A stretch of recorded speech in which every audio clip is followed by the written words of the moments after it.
Nakia Jones. My son came home from work today and he showed me a disturbing video about a young man that was shot and killed by police in Louisiana. And it's so funny because my son wanted to go to college there. And I kept saying, I ain't feeling that or whatever. What's interesting is to me is that the shooting involved a police officer. And I watched the video over and over and over and over and over again so that I wouldn't become judgmental. Because not only am I a mother of 2 African-American sons, and I have African-American nephews, and I have brothers, I'm also a person that wears the uniform with the blue. I'm also the one that gives their lives and puts their lives in danger. I wear blue. So I'm looking at it, and I became so furious and so hurt because it bothers me when I hear people say, y'all police officers this, y'all police officers that, and they put us in this negative category when I'm saying to myself, I'm not that type of police officer. I know officers that are like me that will give their life for other people. So I'm looking at it, and it tore me up because I got to see what you all see. If I wasn't a police officer and I wasn't on the inside, I would be saying, look at this racist stuff. Look at this. And it hurt me. First of all, I became an officer in 1996. I grew up in the hood. So I ain't grew up in the suburbs. I grew up on 93rd and Kansas. We moved to East Cleveland. So I know what it is. So the reason why I became a police officer was to make a difference in people's lives. I knew what it was like to have a parent on drugs. I knew what it was like to watch people be picked on and bullied on and all kinds of things. And I said, I want to make a difference. I want to be that change. So I became that change. So in 96, I took an oath in East Cleveland, sitting in front of Chief Guyton, and said I would serve and protect my community by all costs.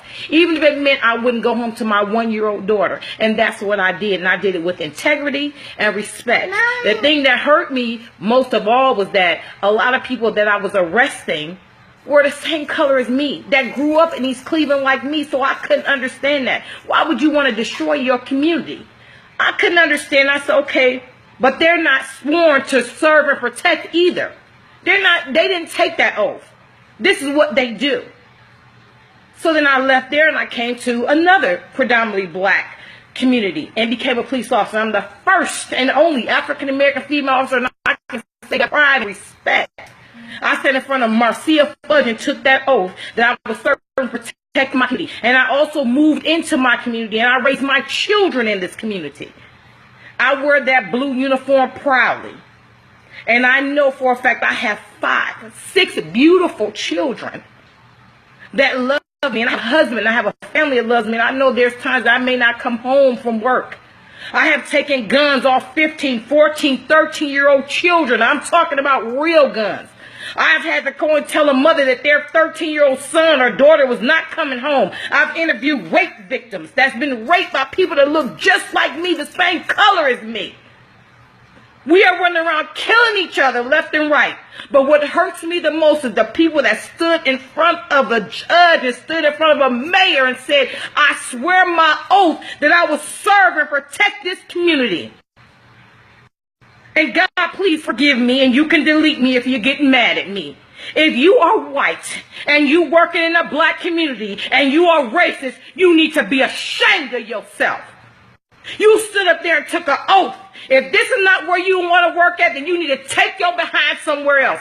I decided to work in the African-American community because I'm African-American and I wanted to make a difference. I could have worked in Parma. I could have worked in Lakewood. I could have worked in North Homestead. I'm a double minority. They would have got 2 hits for me because I'm African-American and I'm a female. I'm here because I wanted to make a difference. But how dare you stand next to me in the same uniform and murder somebody?